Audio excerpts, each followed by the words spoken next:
常常人龙不畏寒风，等在药局外只为求个心安。I've been here about an hour and a half.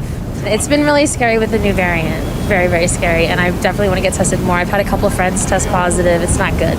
如果不想排队干等，也可以到药局买新冠自我检测组。Omicron 疫情来得又快又猛，让美国人难以招架。纽约市确诊阳性率4天内翻了2倍，百老汇音乐剧部分喊卡。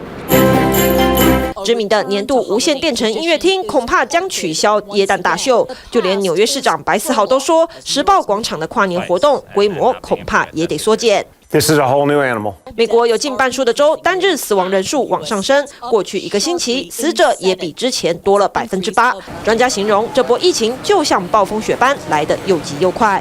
We could get to over 600,000 daily cases if Delta and Omicron coexist. The World Health Organization says Omicron cases are doubling within a 1.5 to 3 day period in countries where it's been confirmed. 尽管疫情当下，联合航空却预估今年耶诞和跨年假期的出游人数恐怕会比感恩节多上2成。The TSA projects 20 to 21 million people will pass through security at America's airports between December 23rd and January 3rd. AAA estimates more than 109 million Americans will drive or fly, which is an almost 34% increase from last year.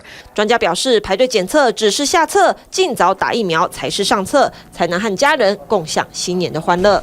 TVBS 新闻综合报道。想扩大国际视野，掌握趋势，请订阅专门报道国际新闻的 YouTube 频道 TVBS 国际 Plus， 记得要开启小铃铛哦。